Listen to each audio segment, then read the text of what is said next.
Hey guys, thanks for tuning in to another episode of Tenacious V's podcast. Every couple of weeks, I sit down with a few friends and a few drinks and we discuss an incredible historical woman. Generally, I'm the one doing the research, but this week, my friend Will did all sorts of research for us about Lisa Simpson from The Simpsons, obviously. We learned all sorts of things about her, like her IQ and her relationship with Homer and Bart, and most of all, her real-world political influence. There was a little bit that I knew already, but for the most part, this was all brand new information, and it's super interesting and honestly much more relevant than I would have thought. I would just like to thank Will really quick for doing this for us. It was really fun, and I hope you all enjoy as much as we did.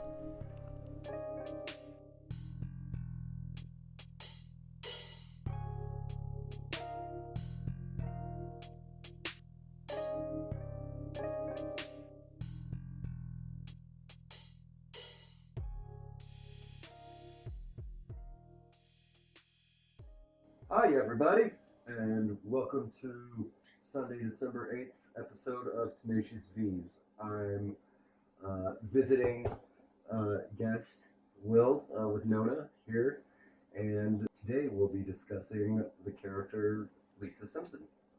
So, what do you guys know about Lisa Simpson? I know that she plays the saxophone. She's 8 years old. She's like top of her class in 3rd grade. And she's really fucking good at being a hockey goalie. That's all very true. All Yeah. right. So she is a very good hockey goalie.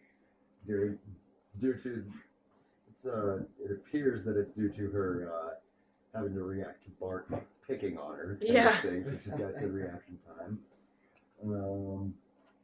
Referencing her intelligence, yeah, she is one of the most intelligent characters in The Simpsons.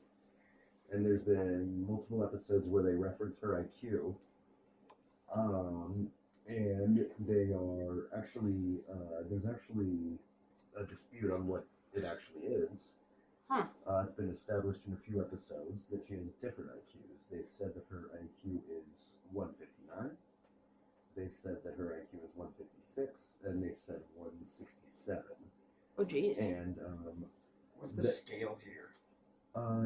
Yeah, I've always wondered that actually. Like, you know, I don't that's know. one thing I don't know, but what I do know is that mine couldn't possibly be higher than 100. Well, It's okay. So the correlating episodes are when they said that her IQ was 156. It was in the episode of Homer's Enemy.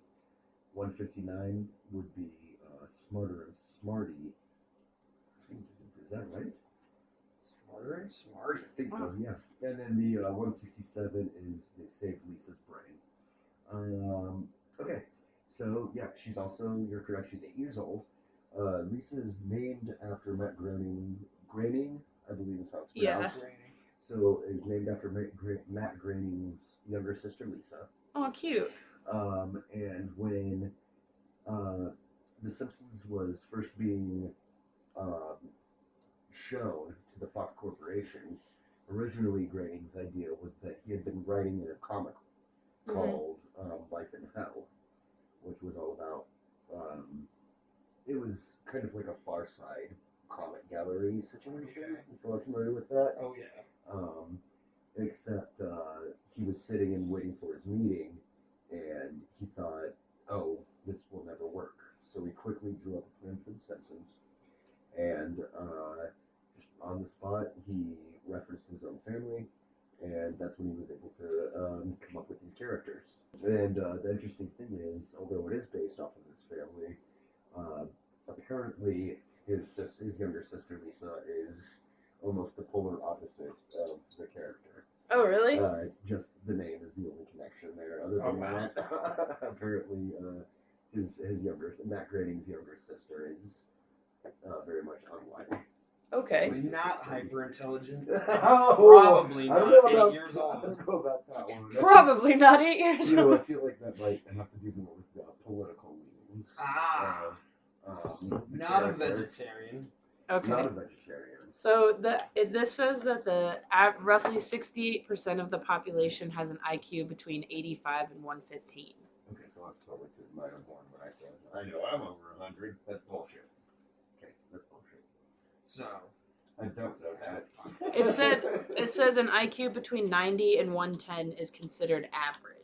okay. Over 120 is like that's like super genius. That's superior. So 150 is pretty up there. That's up there. Yeah, that's like That's like Stephen a- Hawking. Who actually guest voiced in the episode, They Saved Lisa's Brain, is an episode where Stephen Hawking actually was one of the guest voices. Oh, that's really cool. And he actually showed up and they, Well, yeah. So I guess I misspoke also. We're all around roughly 100 IQ, but getting back to Lisa, yeah. Johnny, you mentioned the vegetarian bit. Yeah. And something interesting about Lisa as well is that she was one of primetime television's first major vegetarians. Interesting. It wasn't really a common thing, or to include vegetarians, or at least Like speak about it. speak about it, or using it as a drive for an episode. So that became very common, and the reason that is because there was an episode which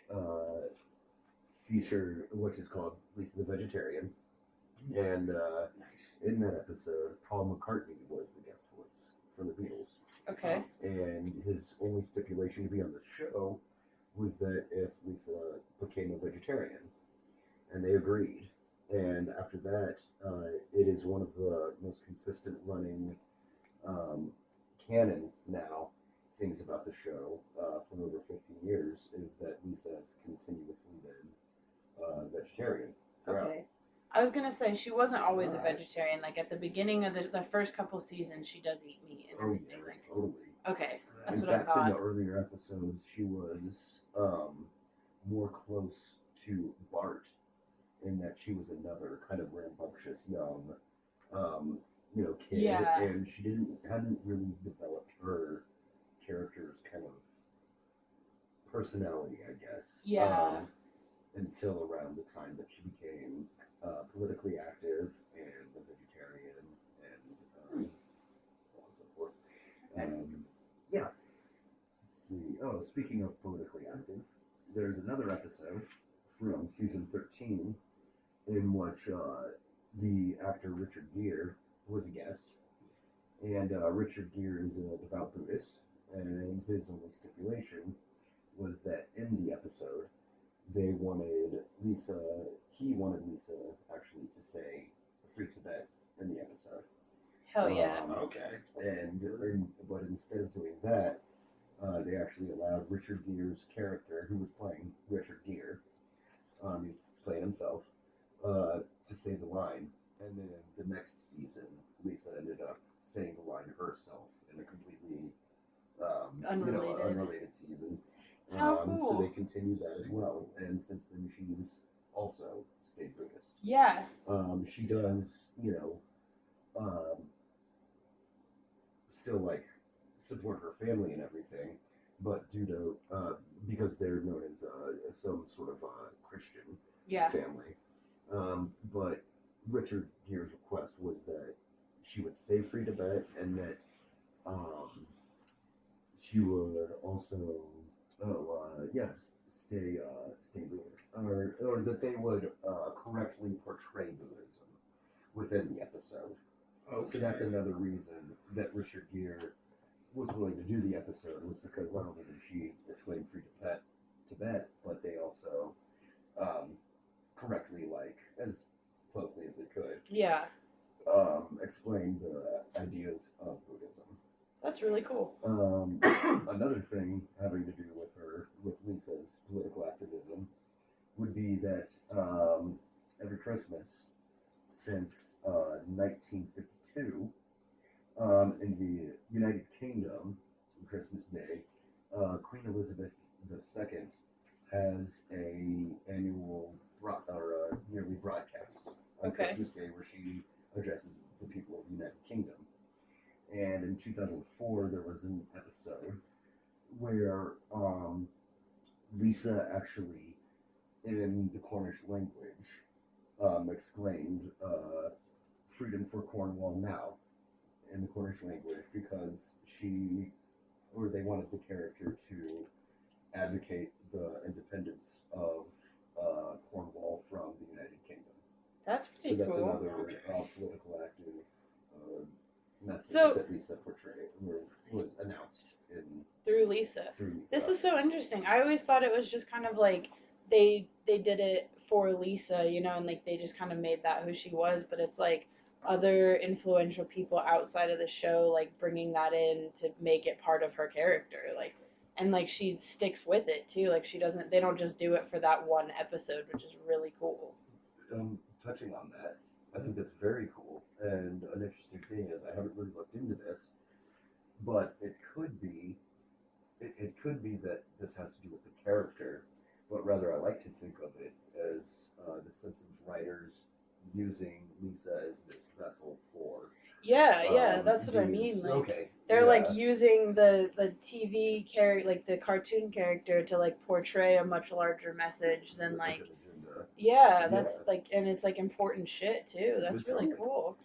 So that's one thing that I've always thought was very impressive Yeah, about the character. I love that they like stick with it too, and don't just like do it for like, oh yeah, Paul McCartney, we did that one episode where she's a vegetarian, it's a like she tried it throwaway. out and didn't like it. See, that happens more often with the Bart Simpson character because Bart does things like he gets an elephant. Yeah. And Gets an elephant. the Yeah. elephant leaves at the end, Yeah. and they don't really mention it anymore until a later episode.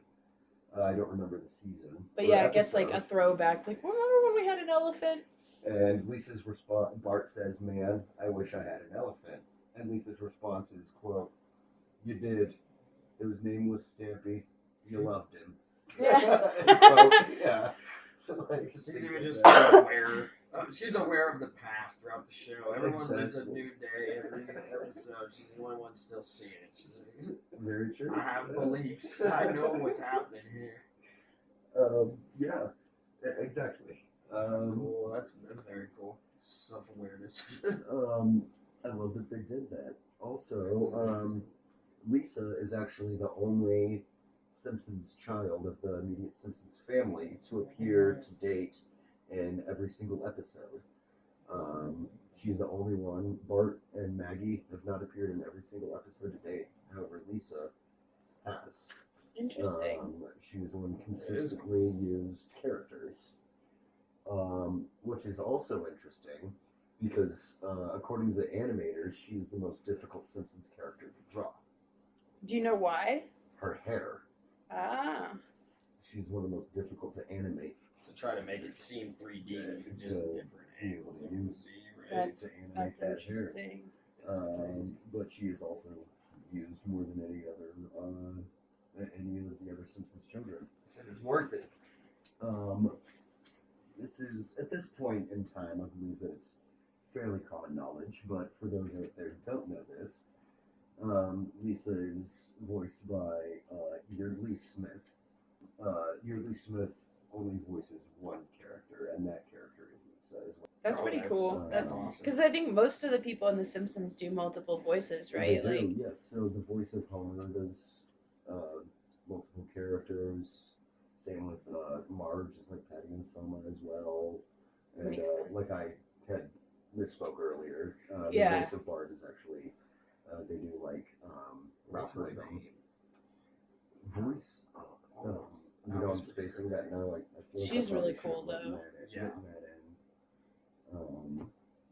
She Not also does, Lisa, like, anyway. Nelson Muntz, but there are no Lisas.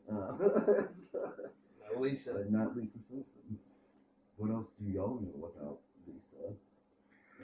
I know she's a huge animal activist, like referencing that elephant episode. Like, her whole family's arguing because Bart wins it as a prize from a radio contest, and it was either the elephant, which was a scam, or the The $10,000. money that'd make you millionaires. Yeah.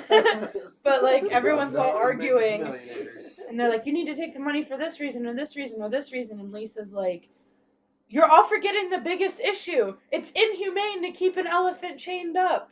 Exactly. Yeah, that's the character. So she's always been the most outspoken of any Simpsons character across the board about like her kind of, I guess,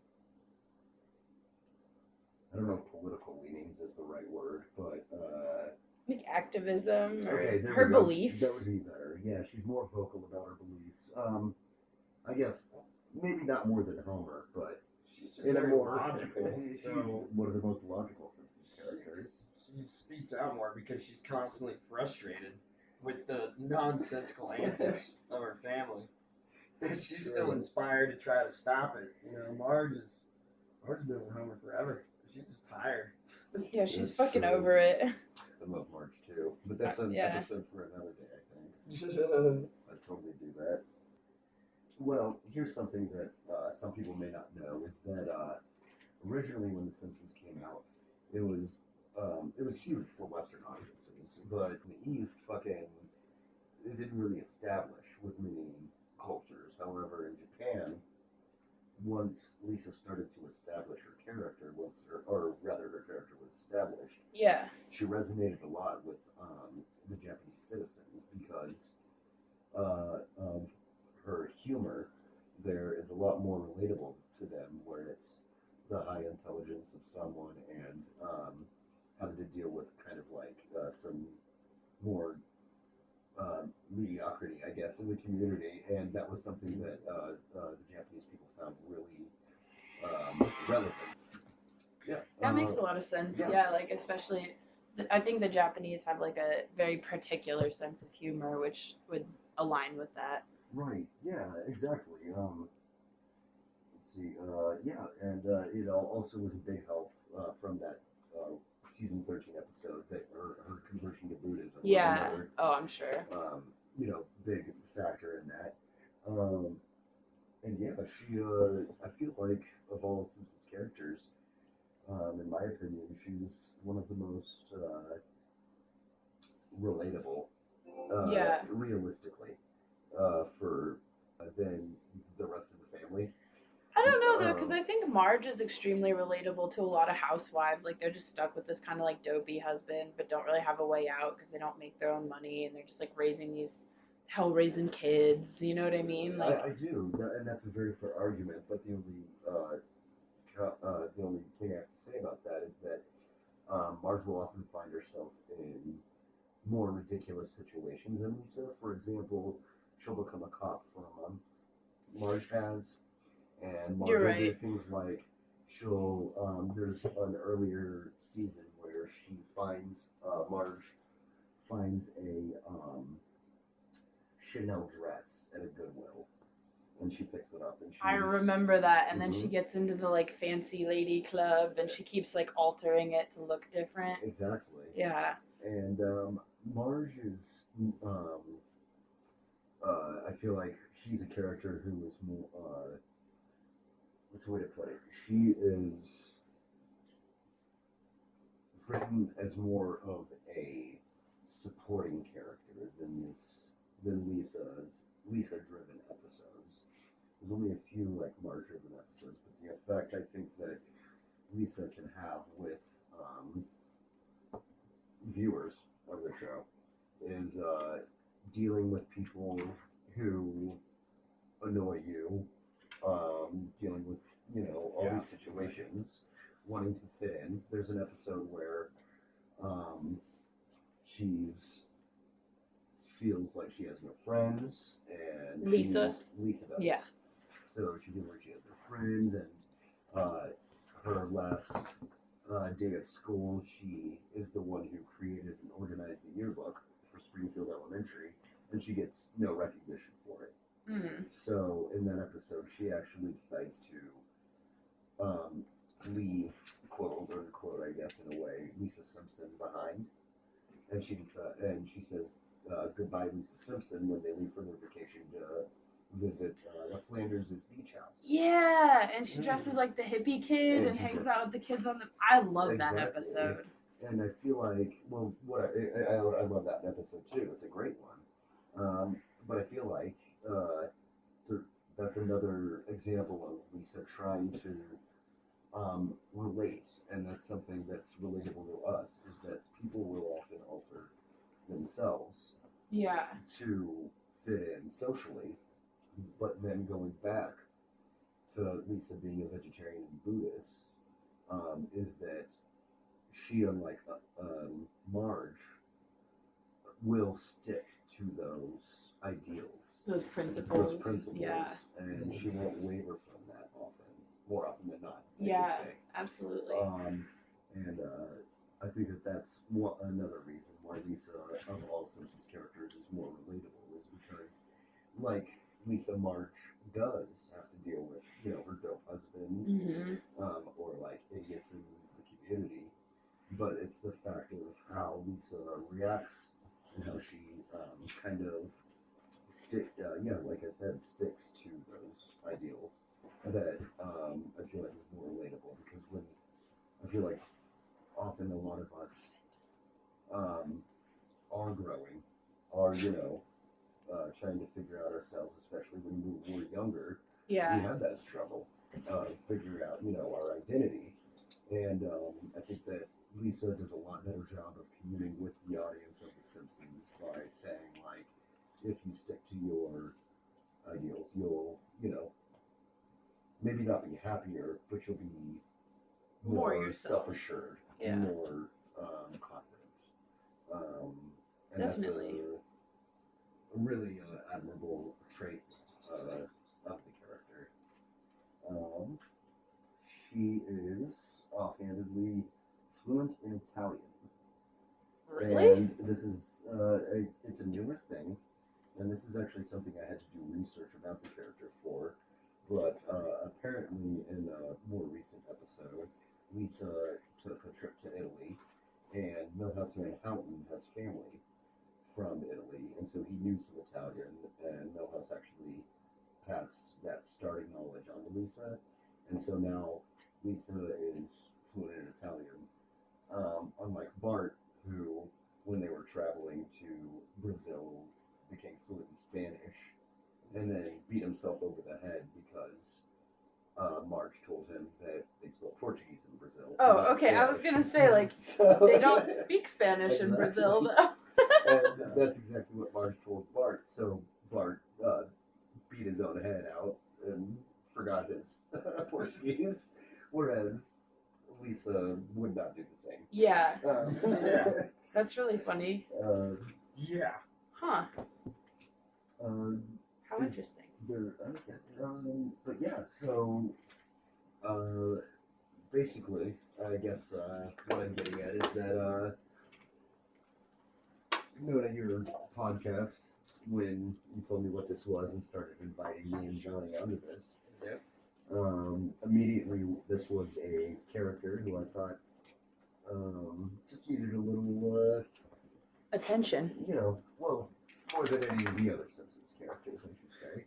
And I really appreciate you allowing me on your show to discuss her. Yeah.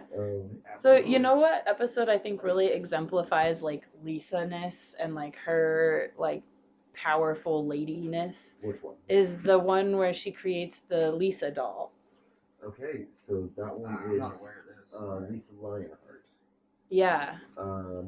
Yeah, so there is an episode where Lisa is playing with her dolls, and the new Malibu Stacy doll comes out. Yeah. And this new Malibu Stacy is a complete ditz. Yeah, she said like she talks for the first time, and she says stuff like, "Oh, I'm blonde and pretty, and oh, my husband will take care of the bills," and just like things, and it's just awful, and everyone loves it so much, and Lisa's like, "Do you not see what's wrong with this?" Like she like freaks out at some kids at school. No one's like even seeing the issue. Yeah. She's the only one.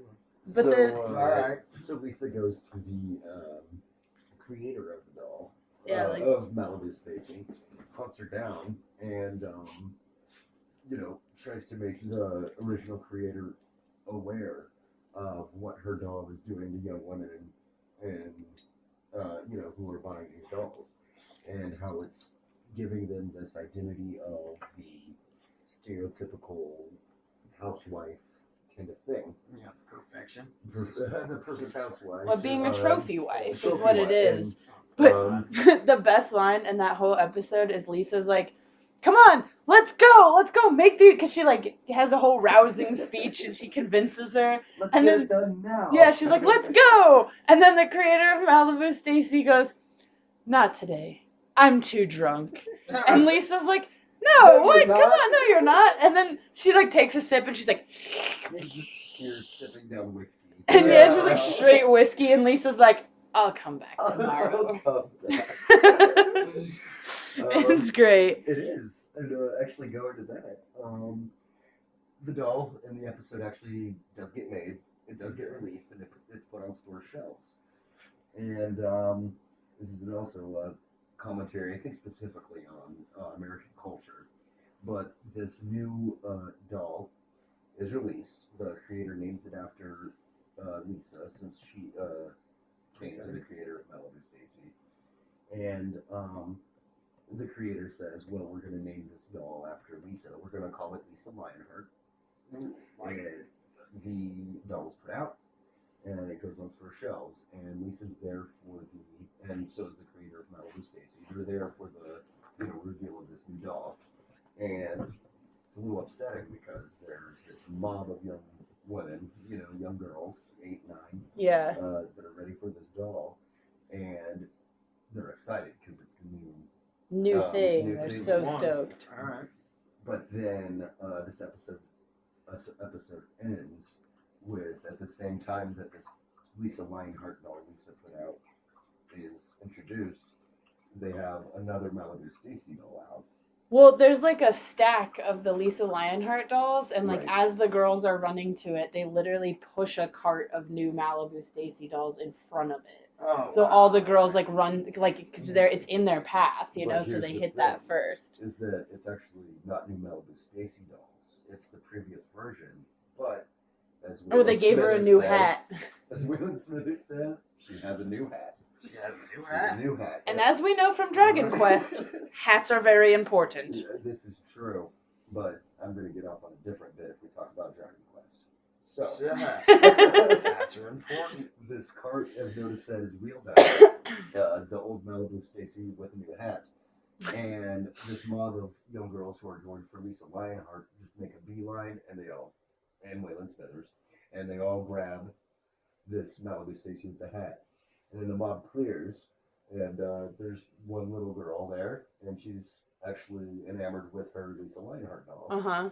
And you had mentioned the "Oh, I'm too drunk" quote, but my favorite from that character, the inventor of Malibu Stacy, is that Lisa says when she sees this young girl with the Lisa Lionheart, she goes, even though those other people get that Malibu Stacy, if we reach that one girl, it'll all be worth it if we can change her mind. Hell yeah, awesome. And the creator of Malibu Stacy says, yes, especially if she spends $20,000 on that one particular. Or it's like $46,000. If she buys it for $46,000, then yeah. And Lisa's like, "What?" And she's like, "Nothing," and just leaves. Yeah. Yeah. It's so We're awesome. not flopping sales. Exactly. Touching. Well, because But, no one Welcome would to fund America. it, so the lady funds it herself. She funds it Like, herself. it's Oh, all that's super cool. her money that went into it. So she's like, yeah, if she just pays $46,000. It'll be worth it, yeah. It's so funny. But I think that's a very poignant thing about specifically American culture. Mm-hmm. And I love that it's a Lisa episode that drives that. Yeah. I I also just think she's such a great character. She is. I love all the ones where she plays who's the blues guy? Like, who's the guy she learns from? So that's Bleeding Gums Murphy. Yeah. Bleeding Gums Murphy. You ever been to a Bleeding dentist? gums. Not me. Not me. Yeah. Bleeding Gums Murphy is one of Lisa's biggest influences. Yeah. The character only appears with spoken lines in 2 episodes. And one they kind of hint to the idea that it's actually Dr. Hibbert's little brother. Yeah, it's the episode where he's dying in the hospital. When he's dying in the hospital. Yeah, exactly. They do that little The jazz man. Yeah. Yeah, totally. Yeah. So Bleeding Gums was a major influence in Lisa's life. Actually, it's a driving force of many episodes, especially having to do with her relationship with Homer. Mm-hmm. There's an episode, for example, where Lisa has a recital and she needs a reed for her saxophone, and the music shop King Toots is right next door and always has been to the Moe's Tavern. Mm-hmm. And Homer decides to drop in and get a beer because he's got time to get a beer before he grabs the reed. We all know how that goes. Homer gets the beer, grabs the wrong reed, shows up late, and Lisa is totally on a recital. But Run her down. nothing like that has actually stopped or hindered Lisa's drive to play this instrument. And she uses it to kind of escape. Many characters in The Simpsons have catchphrases. You'll have excellent from Mr. Burns. Eat my shorts. Eat my shorts from Bart. Oh, yeah. Dough Dough. from Homer. Exactly. You can't just say dough. Like, Dough. Okay. Okay. Dough. Or That's another one. What is Marge's? Would she have one? Yeah. That's it. Okay. That's it. Yeah. Lisa's catchphrase is "I'll be in my room," and I think that is another Very relatable. More relatable, especially for young girls at those ages of 8 and 9. That preteen age is, another finding Buddhism, finding vegetarianism. You're developing, and I think that "I'll be in my room" is so poignant because I think that's something that young women need. Well, and it's down to earth, kind of a normal thing to say. Well, and now that you say that, it's very like she does it in so many different tones too, because like Homer's are always in the same tone, and so it's "Eat my shorts" and the that's right. It's always the same, but Lisa's like, "I'll be in my room," or like, "I'll be in my room," or like, like it changes all the time, like with her emotions, which is really interesting too. Totally. She's in her room like Homer's at Moe's. Exactly. She is. And usually going back to Bleeding Gums, playing that saxophone. Yeah. Yep.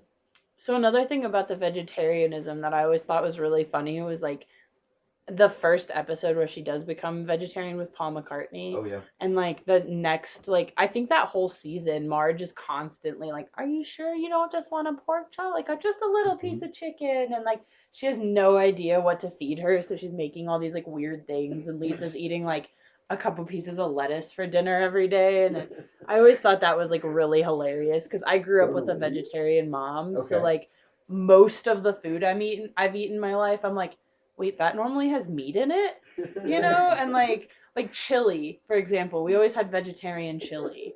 And like shepherd's pie, we had vegetarian shepherd's pie, which is like that's not a thing.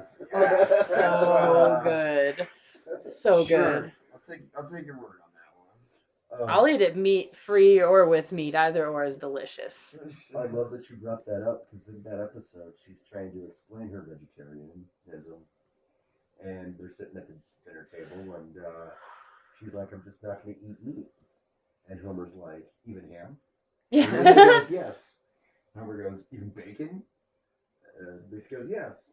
And Homer goes, "Even pork chops?" Lisa goes, "Dad, yes." It all comes from the same animal. And Homer goes, "Sure, from one wild, magical animal." So I'm glad you brought that up. Yeah. God, pigs are fucking magical though. They're delicious and awesome to play with. Also in that episode, Homer's having a barbecue, and Lisa adamantly protests it. Mm-hmm. She's very upset that the entire neighborhood's there. The Reverend Lovejoy from the church is there. this is before Lisa's Buddhist. And Dr. Hibbert's there and all these family friends. And Lisa ends up ruining the barbecue by taking the barbecue grill itself and rolling it down the hill of the street and sending it away. Aggressive activism. Aggressive activism. Which we talked about is always effective. And Yeah. So the grill gets away, and then it goes throughout the entirety of Springfield, ends up in a water drain, and clogs the water drain sewer pipes, and then rockets out. And there's a cutaway to Mr. Burns' office with Waylon Smithers, and Mr. Burns makes a joke. You know, Smithers, I think I'll donate $1 million to charity. When pigs fly, and it's just as this pig that Lisa pushed away shoots out of this clogged water pipe and rockets it in front of the nuclear power plant. And Smithers goes, will you be donating that money now, sir? And Mr. Burns says, no, I'd rather keep the money. Yeah. Fitting. I really like all the Treehouse of Horror episodes with Lisa, because, like, I mean, obviously they all have Lisa in them, but Well, that's not true. isn't she in every single episode? The Treehouse of Horror episodes are not considered Simpsons canon. Oh. So when I said that, I wasn't really considering Treehouse of Horror. Okay. But the ones with her in them are, she's kind of always like how people watching a horror movie are, where they're like, we shouldn't go into this well, fuck it, fine, I'm not gonna let you go in by yourself. And, like, you know what I mean? Or like the episode where Mr. Burns is a vampire. Like, she's like, he's a vampire, like, we shouldn't go over there for dinner because we're gonna be dinner. And, like, no, and Homer's just like, that's ridiculous. And then, like, she finds proof, and like, that's always just really interesting. Like, they're going through the Burns Manor, and they find the Super Happy Fun slide. Or well, they, like, Bart's like, we're not gonna find the secret lair, and then, like, leans on a brick, and they go down, and then they're going back up, and he's like, super happy fun. I know I shouldn't do this, but we're never gonna be here again. And he, like, pulls the lever, and they slide back down into the vampires. You're right. That's exactly what happens. You're right. I was so wrong about that. But yeah. Basically, I think the most of the cartoon Simpsons, which has been around for 30 years? 35 years, I believe. I really feel like of all characters, people like the idea of relating to Homer. We like the idea of relating to Bart, because those are the most funny characters. You know, they're your Jerry, they're your Eric Cartman, they're your Jerry Seinfeld. Oh. Your Eric Cartman, you know, they're the character that people go to watch the show for. Hank Hill, things like that. Yep. But Michael Scott in The Office, that type of thing. But Lisa is, when it comes down to it, the most, for lack of a better word, real character absolutely. in the episode. And I really love her for it. And I just really appreciate you, Donna, letting me come discuss her with you. Dude, she's always been my favorite Simpsons character. Like, since I started watching as a little kid, I've always, like, Lisa's been my favorite, no matter what. So, that's awesome. Yeah. Excellent. Okay, I love it. Yeah, I'm all about it, actually. Right on, man. Yeah. She's doing a lot of work out there. She is. I really like the political bit. Like, you know, everyone always knows Lisa's political, but I never knew the backing of it, and I think that's really cool. I think it is that it's, like, legitimately, like, she is actually in the real world outside of the Simpsons cartoon, like, actively political. Very much so. That's awesome. No, I think that's poignant. You know, Simpsons is known for making references and jokes like that, but consistently being active. Yeah. Is very admirable for the character. And, you know, she's fucking hilarious. I think she's really funny, yeah. Hell yeah. I never thought she was, like, that lame character, you know? Yeah, that's a Millhouse. Yeah, Millhouse. Yeah, that's Millhouse. We don't need to do an episode on him. No. He was completely in it. But, sorry, bringing up Millhouse. No, sorry, Millhouse.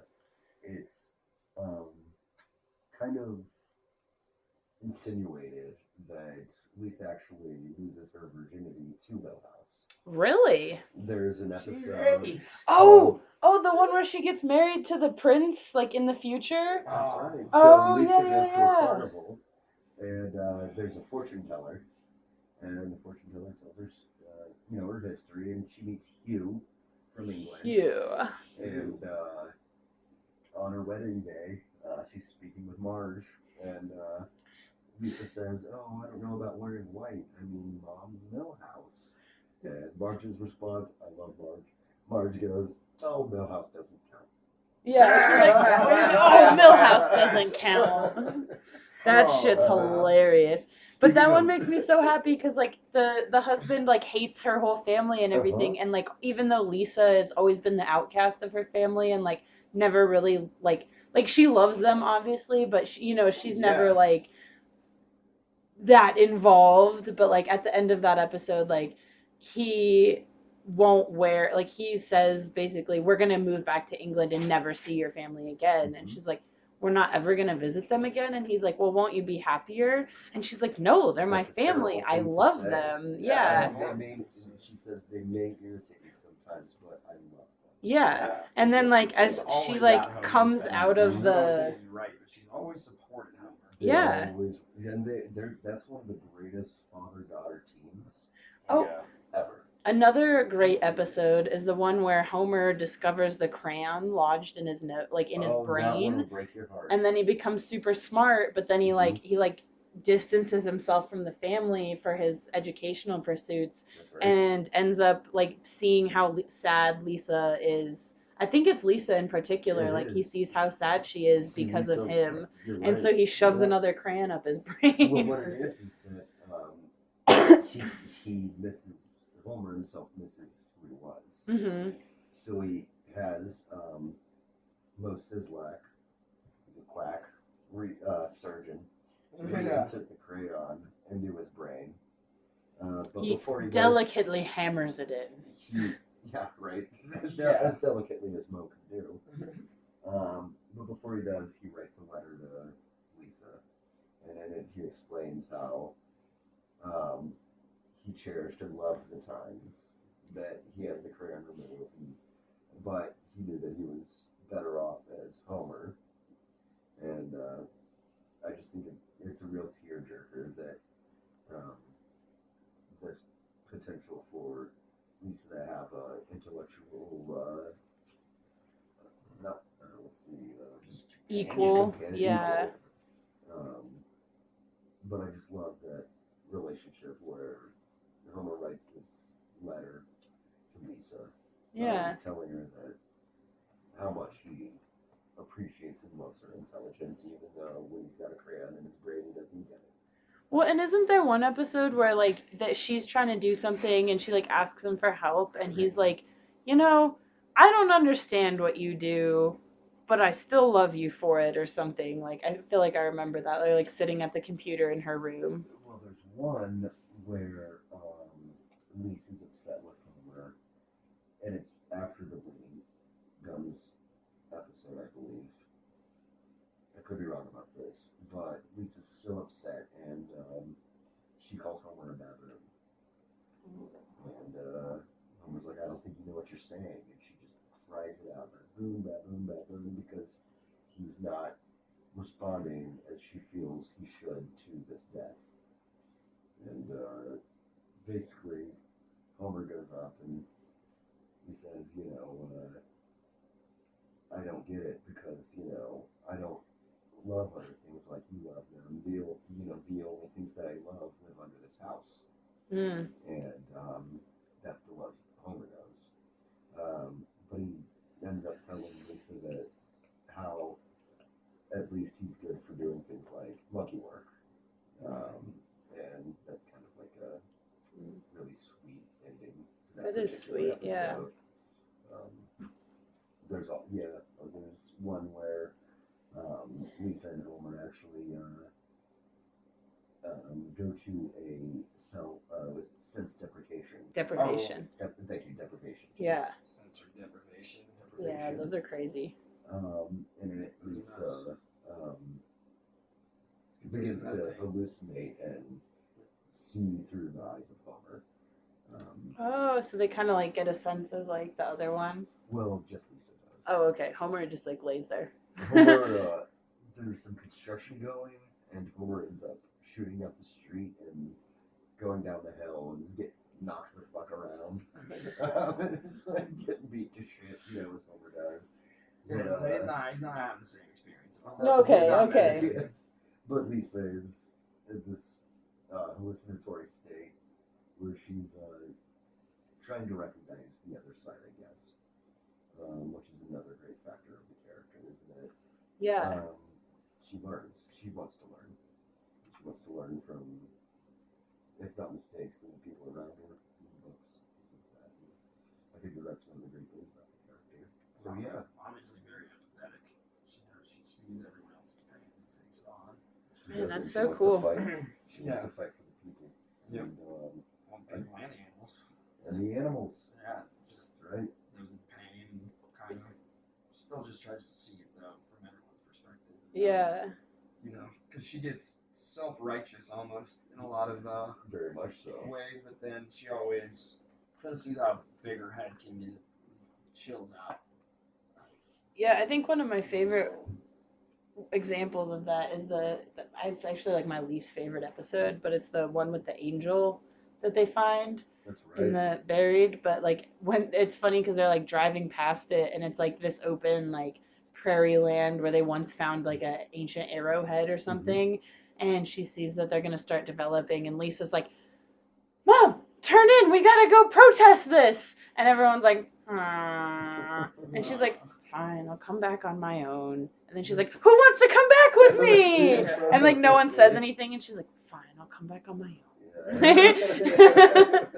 And she goes. Yeah, she does. But she she's gets, the permits too. She's the school now. Make that their project, right? That they're gonna dig for. Yeah, and the way she does it is the best thing ever. Because Skinner announces, he's like, "So, as an award for all the honor students, you get to go do an archaeological dig." And then he's like, "And as a punishment for all the failing students, you have to go do an archaeological dig." And Bart and Milhouse are like, "Ah." I love that too.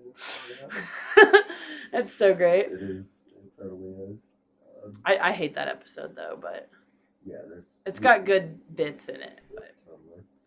yeah, that's definitely one of the ones where you're just like, shut the fuck up, Lisa. We get that it's not a fucking angel. Just let everyone believe.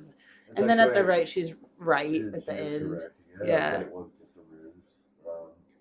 But there's a couple episodes where I'm kind of upset with Lisa, but everyone has their downfalls. if you care about something, you get more upset when they fuck up. You know what I'm saying? Yeah, like you just said, that humans make mistakes, and she's the most down to earth character. So it's like she's so usually just so regular. You know what it is. You have like those friends that are you're not usually disappointed with. Like it doesn't matter what Homer does, as bad as it is. You're like, yeah, that's him. Yeah, that's like, Homer. That's just not like you. Exactly. That's what makes it seem almost worse, but it's just when you care about something. Well, just because you're disappointed. Like, yeah. You can't be disappointed in Homer. Well, you like, can. Yeah, Marge probably is. Oh, Marge. So that's Lisa Simpson. So that is Lisa Simpson. That's really cool. Thanks for teaching us about her. Thank you, Miller. Thank you, Johnny. Absolutely. Thanks, Miller.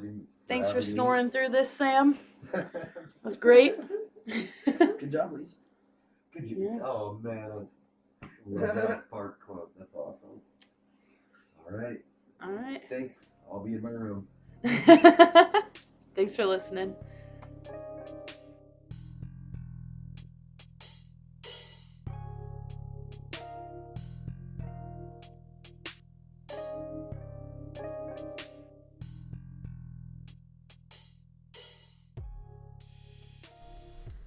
Thanks for tuning in. If you enjoyed that episode, give us a follow on social media. You can find us at Tenacious V's Podcast pretty much anywhere. You can listen to us on Podbean, YouTube, and Spotify. We're working on Apple Music and iTunes, but it hasn't happened yet. We do also have a Patreon with some pretty cool extras, though we are a little behind because life gets extremely busy, so I do apologize for that. This week's episode was researched by Will, my awesome roommate, and then it was spoken by Johnny and Nona as well. All the editing has been done by Nona. The music, as usual, was done by Denver rapper Staple Milk. Hope you guys come back soon.